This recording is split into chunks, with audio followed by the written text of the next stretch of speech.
Om Swastiastu. Salam sejahtera bagi kita semua. Yang terhormat, Bapak Imade Pradana Adiputra SESHMSI selaku pembimbing utama. Yang terhormat, Ibu Niwayan Yulianita Dewi SEAKMSA selaku pembimbing pendamping. Dan yang terhormat, Ibu Sunita Devi SEMSI selaku penelaah. Perkenalkan, saya Putu Heni Setiani dengan NIM 181705142 dari Prodi S1 Akuntansi Universitas Pendidikan Ganesha. Jadi pada kesempatan kali ini saya akan memaparkan penelitian skripsi saya dengan judul Determinan Keberlanjutan Usaha Mikro, Kecil, dan Menengah pada masa pandemi COVID-19, studi kasus UMKM di Kabupaten Kelungkung. Yang pertama, saya akan menyampaikan pendahuluan yaitu latar belakang masalah dari judul yang saya angkat. Jadi, pertumbuhan ekonomi adalah proses perubahan kondisi perekonomian suatu negara secara berkesinambungan menuju keadaan yang lebih baik selama periode tertentu. Suatu perekonomian dikatakan mengalami suatu perubahan akan perkembangannya apabila tingkat kegiatan ekonomi lebih tinggi dibandingkan yang dicapai pada masa sebelumnya. Indonesia merupakan salah satu negara berkembang terhadap pembangunan ekonomi nasional dan pertumbuhan ekonomi. Pertumbuhan ekonomi merupakan salah satu indikator keberhasilan pembangunan di suatu perekonomian. Saat ini, perekonomian global termasuk juga Indonesia mengalami ketidakpastian dan mengarah pada kemunduran ekonomi karena pandemi COVID-19. Dilihat pula dari data Badan Pusat Statistik yang telah mencatat laju pertumbuhan ekonomi pada kuartal 1 yaitu Januari sampai Maret 2020 hanya tumbuh 2,97%, yang mana menunjukkan adanya perlambatan dari kuartal 4 yaitu Oktober sampai dengan Desember tahun 2019. Yang bahkan pertumbuhan tersebut jauh di bawah pencapaian kuartal 1 tahun 2019. Dan pada kuartal 2 yaitu Mei sampai Juni 2020, laju pertumbuhan ekonomi Indonesia yaitu minus 5,32%. Indonesia terdiri dari beberapa wilayah yang memiliki struktur yang beraneka ragam. Struktur ekonomi dapat dilihat dari peran atau kontribusi dari masing-masing sektor. Sektor yang cukup menjanjikan di suatu negara, yaitu Indonesia, yaitu sektor pariwisata. Yang mana pariwisata juga mempunyai peran yang sangat penting dalam pembangunan Indonesia, yaitu sebagai penghasil tenaga kerja. Provinsi Bali merupakan provinsi yang struktur perekonomiannya didominasi oleh sektor pariwisata. Jadi perekonomian Provinsi Bali mengalami keterpurukan akibat adanya pandemi COVID-19 karena ketergantungan terhadap sektor pariwisata. Jadi penutupan akses masuk bagi wisatawan sekaligus penutupan tempat wisata itu sendiri telah mengakibatkan kehilangannya lapangan pekerjaan. Yang mana jumlah wisatawan mancanegara turun hingga 99,99% dari semula sebanyak 552.403 wisatawan mancanegara di bulan Desember 2019 menjadi hanya 22 orang saja di bulan Agustus tahun 2020. Selain itu pula, Dinas Ketenagakerjaan dan SDM Provinsi Bali mencatat sebanyak 78.900 orang yang telah dirumahkan dan 4.300 orang lainnya mengalami pemutusan hubungan kerja atau PHK. Jadi, dampak COVID-19 ini sangat berpengaruh terhadap lapangan pekerjaan, khususnya pemutusan hubungan kerja atau PHK dan dirumahkan. Adanya kondisi tersebut, para tenaga kerja yang kehilangan pekerjaannya memilih untuk beralih profesi menjadi pelaku UMKM. Berikut ini merupakan rekapitulasi data jumlah UMKM Kabupaten Provinsi Bali, yang mana terlihat pada data tersebut, Provinsi Kelungkung memiliki jumlah UMKM yang sangat signifikan dari tahun 2019 ke tahun 2020, yang mana pertumbuhan UMKM di Kabupaten Kelungkung yaitu sebesar 145,4%. Dinas Ketenagakerjaan dan SDM Provinsi Bali mencatat pada masa pandemi COVID-19 di Kabupaten Kelungkung sebanyak 1.772 orang yang dirumahkan. Adanya permasalahan tersebut dan adanya peningkatan jumlah pelaku UMKM di masa pandemi yang sangat signifikan di Kabupaten Kelungkung dapat disimpulkan bahwa saat masa pandemi, masyarakat Kabupaten Kelungkung beralih ke sektor UMKM. Jadi fenomena itu sangat menarik karena pada masa pandemi COVID-19 banyak masyarakat Kabupaten Kelungkung beralih ke sektor UMKM. yang mana diketahui bahwa latar belakang pelaku usaha yang berbeda satu sama lain dan juga memilih menjadi pelaku usaha untuk menambah penghasilan untuk kebutuhan sehari-hari. Jadi, yang mana pelaku UMKM di Kabupaten Kelungkung itu basicnya sebelumnya bukan menjadi pelaku UMKM, tetapi karena keadaan yang mendorong mereka untuk menjadi pelaku UMKM. Yang mana pada survei awal telah diwawancarai Bapak Made Mertana, yaitu warga Desa Tegak, Kecamatan Kelungkung, Kabupaten Kelungkung, yang menjadi pelaku usaha pada masa pandemi COVID-19. Yang mana sebelumnya beliau bekerja di sektor pariwisata, menjadi guide dan akhirnya membuka usaha bumbu jadi semenjak adanya pandemi dan masih berkelanjutan sampai sekarang.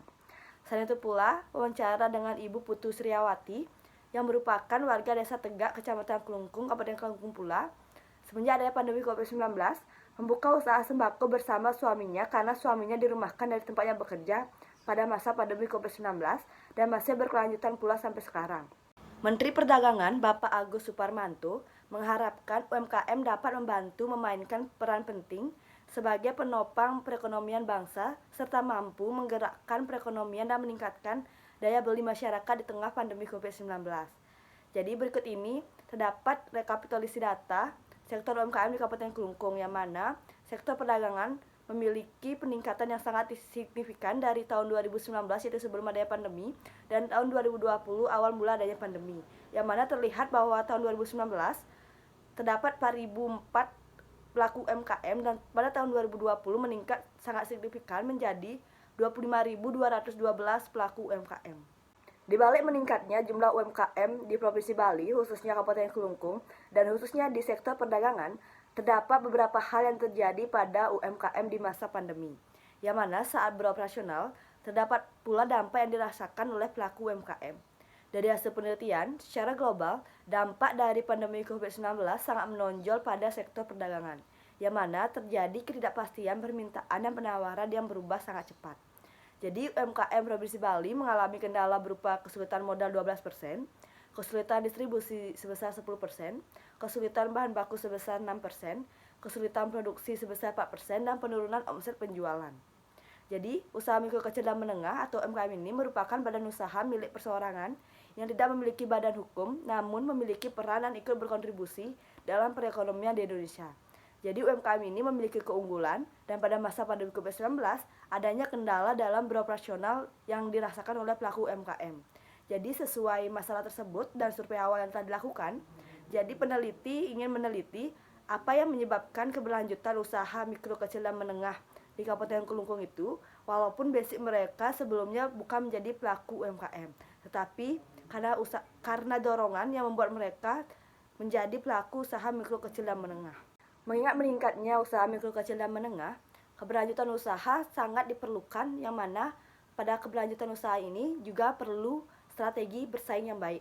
Jadi jika suatu usaha memiliki sumber daya yang bernilai, kemampuan berharga dan sulit untuk ditiru, serta kemampuan untuk menyerap dan menerapkannya, maka usaha tersebut dapat menuju keunggulan kompetitif yang berkelanjutan. Jadi keberlanjutan usaha merupakan kondisi maupun keadaan suatu usaha yang berkaitan dengan cara-cara mempertahankan, mengembangkan, serta melindungi sumber daya dan memenuhi kebutuhan berkaitan dengan suatu usaha. Jadi keberlanjutan usaha ini berkaitan dengan teori RBV, yaitu Research Based View, yang mana teori ini menjelaskan bahwa suatu perusahaan dapat mencapai suatu keunggulan kinerja dan keunggulan kompetitif yang berkelanjutan apabila memperoleh sumber daya yang bernilai, memiliki kemampuan berharga yang bernilai, memiliki kemampuan berharga yang tidak dapat ditiru, serta perusahaan harus memiliki kemampuan dalam menyerap dan menerapkannya. Jadi berdasarkan indikator teori tersebut, peneliti mengambil variabel modal usaha, kompetensi sumber daya manusia, literasi keuangan, dan e-commerce, yang mana variabel tersebut dipilih karena relevan untuk penelitian ini, yang mana variabel tersebut termasuk ke dalam indikator teori Research Based View atau RBV. Selanjutnya yaitu terkait identifikasi masalah. Adapun identifikasi masalah pada penelitian ini, yang pertama, Provinsi Bali merupakan provinsi yang struktur perekonomiannya didominasi oleh sektor pariwisata, mengalami keterpurukan akibat adanya pandemi COVID-19. Dibuktikan dengan jumlah kunjungan wisatawan mancanegara turun hingga 99,99%. Yang kedua yaitu Dinas Ketenagakerjaan dan SDM Provinsi Bali mencatat sebanyak 78.900 orang yang telah dirumahkan dan 4.300 orang lainnya mengalami pemutusan hubungan kerja atau PHK. dan khususnya di Kabupaten Kelungkung sebanyak 1.772 orang yang dirumahkan. Yang ketiga yaitu dampak COVID-19 sangat berpengaruh terhadap lapangan pekerjaan, khususnya pemutusan hubungan kerja atau PHK dan dirumahkan. Jadi adanya kondisi tersebut, para tenaga kerja yang kehilangan pekerjaannya memilih untuk beralih profesi menjadi pelaku UMKM yang memiliki latar belakang yang berbeda-beda. Yang keempat yaitu meningkatnya jumlah UMKM di Provinsi Bali, khususnya Kabupaten Kelungkung. Terdapat pula beberapa hal yang menjadi kendala saat beroperasional, yang mana itu dirasakan oleh pelaku UMKM, yaitu yang pertama, saat beroperasional mengalami kendala berupa kesulitan modal 12%, kesulitan distribusi 10%, kesulitan bahan baku 6%, kesulitan produksi 4%, dan penurunan omset penjualan. Dan yang terakhir yaitu literasi keuangan di Provinsi Bali masih berkisar pada angka 38,6%. Selanjutnya yaitu terkait pembatasan masalah. Jadi variabel yang digunakan dalam penelitian ini adalah modal usaha, kompetensi sumber daya manusia, literasi keuangan, dan e-commerce terhadap keberlanjutan UMKM sektor perdagangan di Kabupaten Kelungkung. Dan penggunanya yaitu pelaku UMKM di sektor perdagangan di Kabupaten Kelungkung yang beroperasional pada masa pandemi COVID-19 dan berkelanjutan, serta UMKM yang menggunakan transaksi online dalam menjalankan usahanya. Selanjutnya itu terkait rumusan masalah penelitian dan tujuan penelitian. Adapun rumusan masalah yang pertama, yaitu apakah modal usaha berpengaruh terhadap keberlanjutan UMKM sektor perdagangan di Kabupaten Kelungkung. Yang kedua, apakah kompetensi sumber daya manusia berpengaruh terhadap keberlanjutan UMKM sektor perdagangan di Kabupaten Kelungkung. Yang ketiga, apakah literasi keuangan berpengaruh terhadap keberlanjutan UMKM sektor perdagangan di Kabupaten Kelungkung. Dan yang keempat yaitu apakah e-commerce berpengaruh terhadap keberlanjutan UMKM sektor perdagangan di Kabupaten Kelungkung. Adapun tujuan penelitiannya yaitu yang pertama untuk mengetahui pengaruh modal usaha terhadap keberlanjutan UMKM sektor perdagangan di Kabupaten Kelungkung, untuk mengetahui pengaruh kompetensi sumber daya manusia terhadap keberlanjutan UMKM sektor perdagangan di Kabupaten Kelungkung. Yang ketiga yaitu untuk mengetahui pengaruh literasi keuangan terhadap keberlanjutan UMKM sektor perdagangan di Kabupaten Kelungkung. Dan yang keempat yaitu untuk mengetahui pengaruh e-commerce terhadap keberlanjutan UMKM sektor perdagangan di Kabupaten Kelungkung. Selanjutnya yaitu terkait manfaat penelitian. Adapun manfaat penelitian yaitu manfaat teoritis dan manfaat praktis. Manfaat teoritis yaitu hasil penelitian ini diharapkan dapat memberikan informasi mengenai pengaruh modal usaha, kompetensi sumber daya manusia, literasi keuangan, dan e-commerce terhadap keberlanjutan UMKM sektor perdagangan di Kabupaten Kelungkung. Hasil penelitian ini diharapkan pula dapat dijadikan sebagai referensi literatur atau sebagai referensi untuk penelitian selanjutnya. Dan manfaat praktisnya yaitu yang pertama, bagi peneliti, hasil penelitian ini dapat bermanfaat sebagai wadah bagi mahasiswa untuk menyalurkan wawasan serta sebagai wadah untuk menerapkan teori-teori yang sudah diperoleh di bangku perkuliahan. Yang kedua yaitu bagi pelaku UMKM, hasil penelitian ini diharapkan memberikan pengetahuan bagi pelaku UMKM agar untuk kedepannya dapat dijadikan acuan untuk pengembangan usahanya. Dan bagi lembaga Undiksa yaitu hasil penelitian ini diharapkan dapat menjadi referensi untuk pihak-pihak yang tertarik melakukan penelitian yang sejenis. Selanjutnya yaitu terkait kajian teori deskripsi teoritis. Yang pertama yaitu teori RBV atau Research Based View. Jadi teori ini berpendapat bahwa suatu perusahaan bisa mencapai suatu keunggulan kinerja dan keunggulan kompetitif yang berkelanjutan apabila memperoleh sumber daya yang bernilai, memiliki kemampuan berharga yang tidak dapat ditiru, serta memiliki kemampuan dalam menyerap dan menerapkannya. Selanjutnya itu terkait keberlanjutan usaha. Jadi keberlanjutan usaha merupakan suatu keadaan atau kondisi usaha di mana di dalamnya terdapat cara-cara untuk mempertahankan, mengembangkan, dan melindungi sumber daya serta memenuhi kebutuhan yang ada di dalam suatu usaha. Jadi keberlanjutan usaha ini berhubungan dengan permodalan, bahan baku, pemasaran yang dilakukan, teknologi yang digunakan, serta kompetensi sumber daya manusia. Selanjutnya itu terkait modal usaha. Jadi modal usaha merupakan dana yang digunakan untuk menjalankan suatu usaha agar tetap berjalan. Adapun macam-macam modal ada sebagai berikut yaitu modal sendiri dan modal pinjaman. Saya itu terkait kompetensi sumber daya manusia. Jadi kompetensi sumber daya manusia adalah kemampuan yang dimiliki seseorang yang berhubungan dengan pengetahuan, keterampilan, dan karakteristik kepribadian yang mempengaruhi secara langsung terhadap kinerjanya. Adapun komponen-komponen kompetensi sumber daya manusia yaitu pengetahuan, keterampilan, dan sikap. Selanjutnya itu terkait literasi keuangan. Jadi literasi keuangan merupakan pengetahuan mengenai konsep keuangan, kecakapan pengelolaan keuangan, dan komunikasi mengenai konsep keuangan untuk mampu memberikan keputusan keuangan pada situasi tertentu. Dan literasi keuangan ini meliputi konsep yang dimulai dari kesadaran dan pemahaman tentang produk-produk keuangan, institusi keuangan, serta konsep mengenai keterampilan keuangan. Saya itu terkait dengan e-commerce. E-commerce merupakan suatu sistem baru dalam dunia bisnis yang bergeser pola perdagangan tradisional menjadi electronic commerce. Jadi dengan memanfaatkan teknologi ICT, yaitu Information dan Communication Technology, atau disebut dengan teknologi internet. Secara umum, e-commerce ini didefinisikan sebagai proses membeli, menjual, baik dalam bentuk barang, jasa, ataupun informasi yang dilakukan melalui media internet. Selanjutnya yaitu terkait UMKM. Jadi menurut Undang-Undang Nomor 20 Pasal 1 Tahun 2008 tentang usaha mikro, kecil, dan menengah, maka pengertian UMKM adalah sebagai berikut. Yang pertama yaitu usaha mikro, merupakan usaha produktif milik orang, perorangan, dan atau badan usaha perseorangan yang memenuhi kriteria usaha mikro sebagaimana diatur dalam undang-undang ini.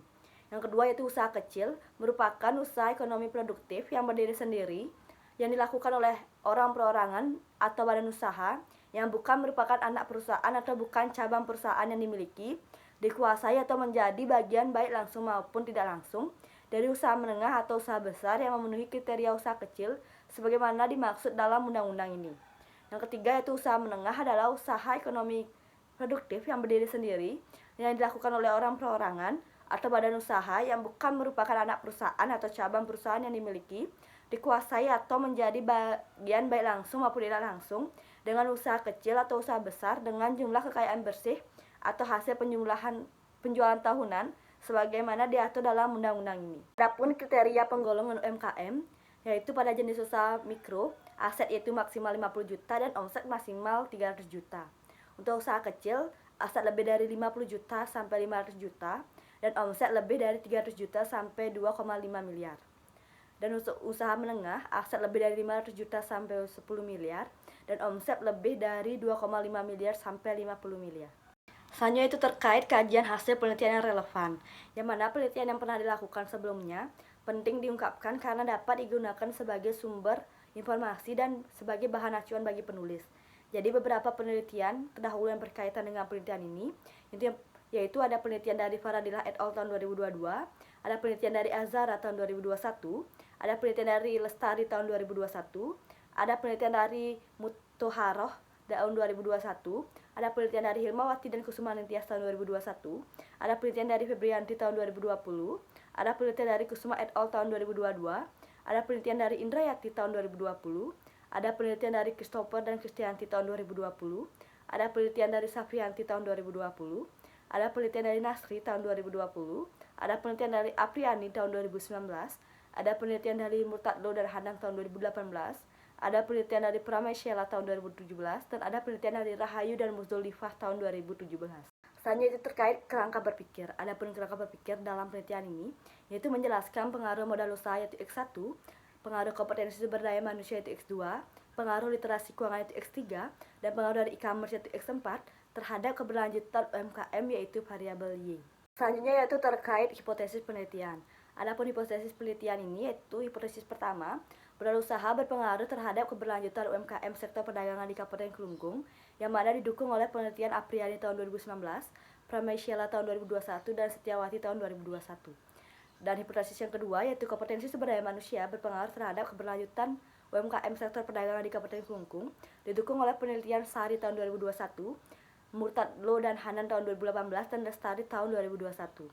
Hipotesis yang ketiga yaitu literasi keuangan berpengaruh terhadap keberlanjutan UMKM sektor perdagangan di Kabupaten Kelungkung yang mana didukung oleh penelitian Apriani tahun 2019, Hilmawati dan Kusumaningtyas tahun 2021, dan Indrayati tahun 2020. Dan hipotesis yang terakhir yaitu terkait e-commerce yang memiliki hipotesis berpengaruh terhadap keberlanjutan UMKM sektor perdagangan di Kabupaten Kelungkung yang didukung oleh penelitian Christopher dan Kristianti tahun 2020 dan Kusumastuti tahun 2020. Selanjutnya yaitu terkait metode penelitian rancangan penelitian. Jadi variabel independen yang digunakan dalam penelitian ini adalah modal usaha, kompetensi sumber daya manusia, literasi keuangan, dan e-commerce. Dan variabel dependen yang digunakan dalam penelitian ini adalah keberlanjutan UMKM sektor perdagangan di Kabupaten Kelungkung. Dan instrumen yang digunakan adalah kuesioner. Selanjutnya yaitu terkait jenis dan sumber data. Jadi jenis data yang digunakan dalam penelitian ini yaitu data kuantitatif, dan sumber data yang digunakan adalah data primer dan data sekunder.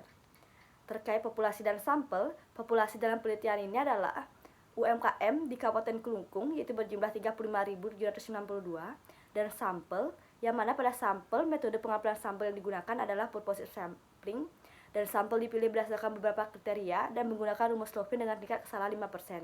Jadi sampel yang didapat yaitu 400 pelaku UMKM. Selanjutnya yaitu terkait metode pengumpulan data. Jadi penyebaran kuesioner dilakukan melalui media Google Form, yang mana kuesioner disebarkan berupa pernyataan tertulis mengenai hubungan antara variabel independen, yaitu variabel bebas, yang terdiri dari modal usaha, kompetensi sumber daya manusia, literasi keuangan dan e-commerce, dan variabel dependen, yaitu variabel terikat, yaitu keberlanjutan UMKM sektor perdagangan di Kabupaten Kelungkung. Selanjutnya itu instrumen variabel dependen. Jadi variabel dependen merupakan variabel yang diberikan pengaruh oleh variabel bebas. Jadi variabel dependen dalam penelitian ini adalah keberlanjutan usaha. Adapun indikatornya yaitu hasil cukup untuk pemenuhan kebutuhan sehari-hari, usaha dapat tetap bertahan, kesejahteraan usaha terjamin, dan usaha mampu berkembang. Selanjutnya itu terkait instrumen variabel independen. Jadi untuk variabel modal usaha, indikatornya itu struktur permodalan, yang mana terdiri dari modal sendiri atau modal pinjaman. Yang kedua, manfaat dari modal tambahan. Yang ketiga, bantuan modal usaha untuk pelaku UMKM. Dan yang keempat yaitu keadaan usaha setelah menambah modal. Untuk variabel kompetensi sumber daya manusia, indikatornya yaitu pengetahuan. Yang kedua, keterampilan. Dan yang ketiga itu sikap. Untuk variabel literasi keuangan, indikatornya yaitu pengetahuan keuangan, perilaku keuangan, dan sikap keuangan. Dan untuk variabel e-commerce, yaitu indikatornya aktivitas pemasaran umum, meneliti pasar, dan meraih pasar lebih luas. Selanjutnya itu terkait pengukuran variabel. Jadi pada penelitian ini, pengukuran digunakan untuk menyusun kuesioner adalah skala Likert. Jadi skala Likert adalah skala yang digunakan untuk mengukur sikap, pendapat, dan persepsi individu atau kelompok tertentu atas fenomena sosial. Jadi pada skala Likert, untuk sangat setuju diberi skor 5, setuju diberi skor 4, netral diberi skor 3, tidak setuju diberi skor 2, dan sangat tidak setuju diberi skor 1. Selanjutnya yaitu terkait uji instrumen penelitian, yang mana di sini terdapat yang pertama uji statistik deskriptif, yaitu uji yang memberikan gambaran tentang data yang akan dianalisis oleh penulis secara umum untuk pembaca.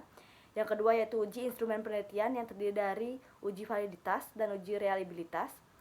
Yang ketiga itu uji asumsi klasik yang terdiri dari uji normalitas, uji multikolinearitas, dan uji heteroskedasitas. Dan yang terakhir itu uji hipotesis yang terdiri dari analisis regresi linear perganda, uji parsial atau uji T, dan uji coefisien determinasi atau R2.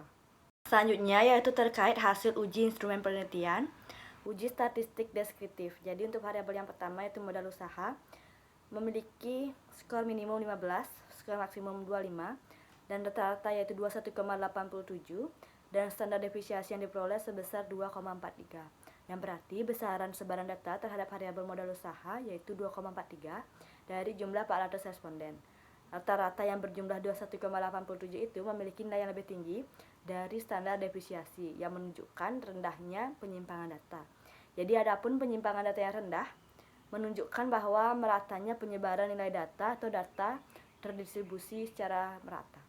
Yang kedua yaitu terkait variabel kompetensi sumber daya manusia, mendapatkan skor minimum 24, skor maksimum 35, dan rata-rata yaitu 31,15.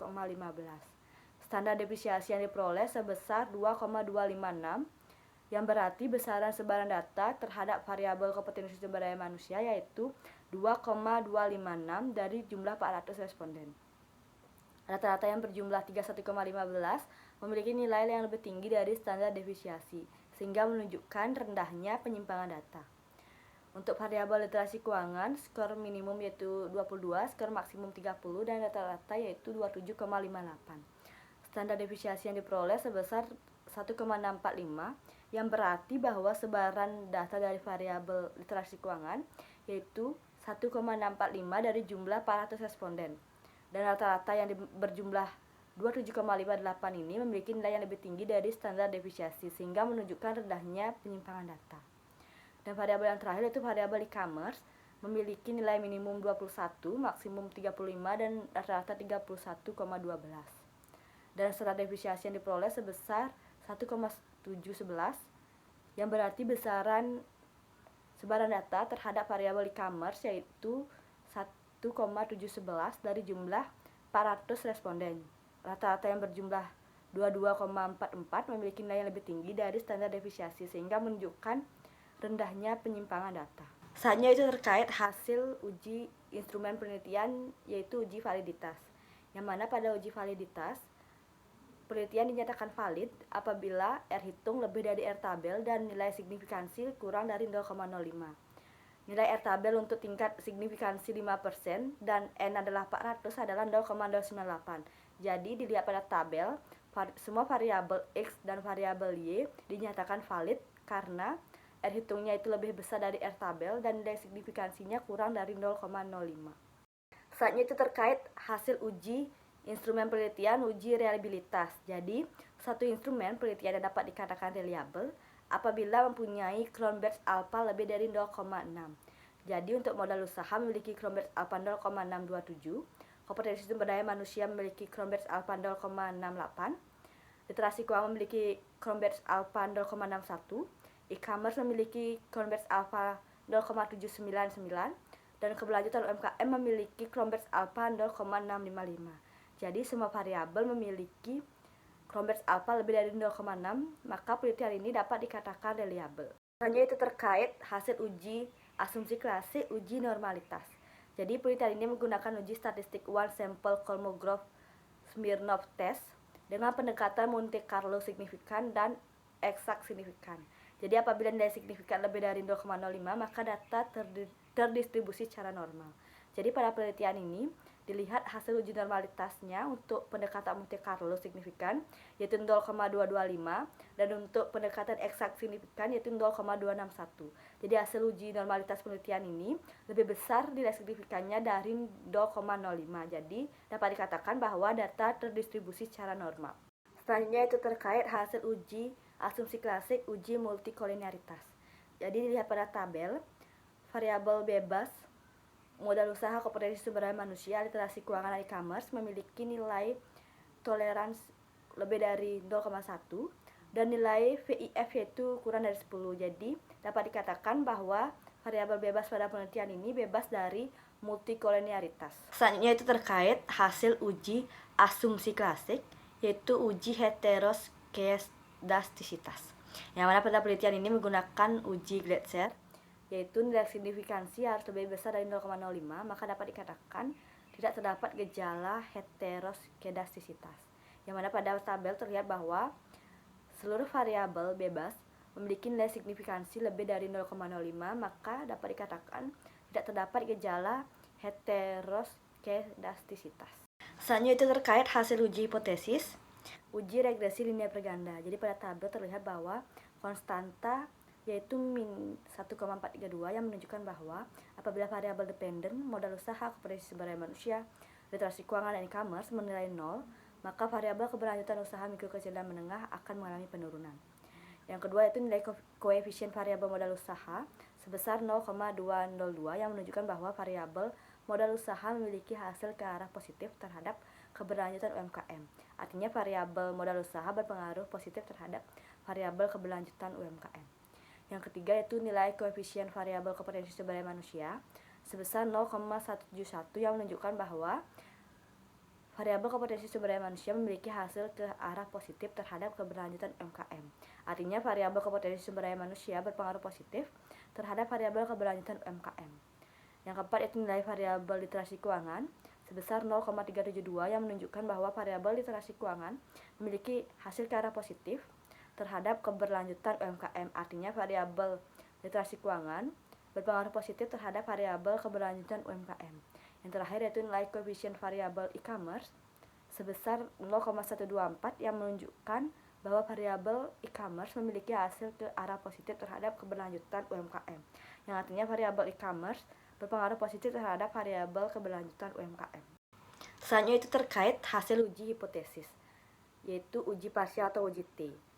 Jadi untuk uji T ini, nilai T hitung harus lebih besar dari T tabel, nilai signifikansi variabel bebas harus kurang dari 0,05, dan untuk nilai T tabel dalam tingkat signifikansi 0,05 dan N400 adalah 1,96597. Jadi variabel bebas pada penelitian ini memiliki nilai T hitung lebih besar dari T tabel. Dan untuk nilai signifikansinya, seluruh variabel bebas ini memiliki nilai signifikansi kurang dari 0,05. Jadi, dapat dinyatakan bahwa hipotesis pertama, hipotesis kedua, hipotesis ketiga, dan hipotesis keempat itu diterima. Dan itu terkait hasil uji hipotesis untuk uji koefisien determinasi. Jadi pada penelitian ini menggunakan adjust R-square, yang mana nilai dari adjust R-square ini sebesar 0,832, yang berarti bahwa variasi pada variabel modal usaha, kompetensi sumber daya manusia, literasi keuangan, dan e-commerce mampu menjelaskan 83,2% pada variasi keberlanjutan UMKM, sedangkan sisanya itu 16,8% dipengaruhi oleh faktor lain di luar penelitian ini yang dapat mempengaruhi keberlanjutan UMKM. Selanjutnya itu terkait pembahasan hasil penelitian. Jadi, hasil penelitian ini pada variabel modal usaha berpengaruh positif dan signifikan terhadap keberlanjutan UMKM sektor perdagangan, yang mana semakin tinggi modal usaha yang dimiliki, maka semakin tinggi pula keberlanjutan UMKM. Yang kedua itu pada variabel kompetensi sumber daya manusia berpengaruh positif dan signifikan terhadap keberlanjutan UMKM sektor perdagangan. Jadi semakin tinggi kompetensi sumber daya manusia yang dimiliki, maka semakin tinggi pula keberlanjutan UMKM. Yang ketiga itu terkait literasi keuangan berpengaruh positif dan signifikan juga terhadap keberlanjutan UMKM sektor perdagangan. Jadi semakin tinggi pemahaman mengenai literasi keuangan, maka semakin tinggi keberlanjutan UMKM. Yang terakhir yaitu terkait variabel e-commerce berpengaruh positif dan signifikan terhadap keberlanjutan UMKM sektor perdagangan. Jadi semakin tinggi pemahaman penggunaan dan pemanfaatan mengenai e-commerce, maka semakin tinggi keberlanjutan UMKM. Selanjutnya itu terkait implikasi penelitian. Jadi ada yang pertama, implikasi teoritis. Jadi implikasi teoritis untuk variabel modal usaha, kompetensi sumber daya manusia, literasi keuangan, dan variabel e-commerce ini memperkuat teori RBV atau Research Based View, dan juga memperkuat hasil penelitian terdahulu terhadap keberlanjutan UMKM. Dan untuk implikasi praktisnya yaitu kedepannya penelitian ini mampu menjadi pertimbangan kepada pihak UMKM dalam menjalankan suatu usaha. Jadi variabel terkait modal usaha, kompetensi sumber daya manusia, literasi keuangan, dan e-commerce dapat dijadikan acuan dalam menjalankan suatu usaha. Jadi memiliki komponen-komponen penting tersebut akan berpengaruh terhadap usaha yang sedang digeluti. Semakin tinggi modal usaha, kompetensi sumber daya manusia, pemahaman terkait keuangan, dan pemahaman mengenai e-commerce, maka keberlanjutan usaha juga akan semakin tinggi. Selanjutnya itu terkait kesimpulan dan saran. Ada kesimpulan dapat diambil dari hasil penelitian, yaitu dilihat dari hasil penelitian yang menunjukkan bahwa variabel e-commerce memiliki pengaruh yang paling rendah dibandingkan dengan variabel lainnya. Maka pelaku UMKM di Kabupaten Klungkung diharapkan dapat mengetahui pemanfaatan internet dan teknologi, yakni direalisasikan melalui pemanfaatan e-commerce sebagai strategi untuk keberlanjutan usaha.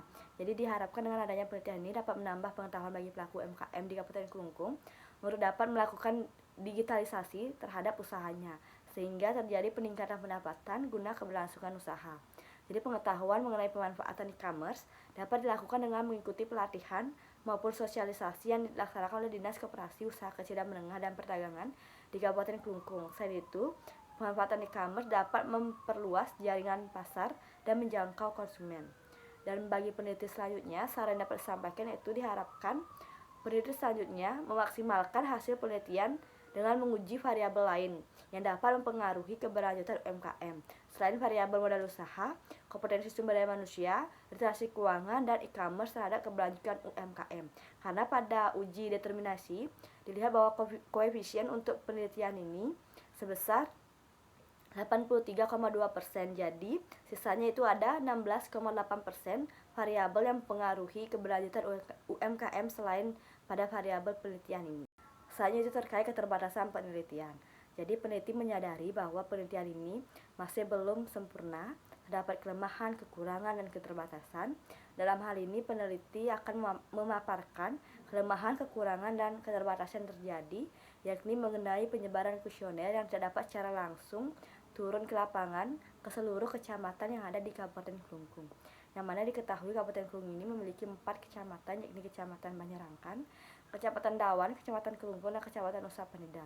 Dari keempat kecamatan tersebut, peneliti tidak dapat secara langsung turun ke lapangan pada Kecamatan Nusa Penida, karena letak Kecamatan Nusa Penida belum bisa peneliti jangkau. Namun penyebaran kuesioner ini dibantu oleh kerabat peneliti yang berasal dari Kecamatan Nusa Penida dan dibantu oleh Ibu Susanti selaku koordinator UMKM di Kabupaten Klungkung melalui grup WhatsApp, dan dibantu juga oleh admin akun Instagram Punapi Klungkung dan Klungkung Punya Cerita serta rekan-rekan lainnya. Baik, sekian yang dapat saya sampaikan. Akhir kata saya ucapkan terima kasih. Om Santi Santi Santi Om.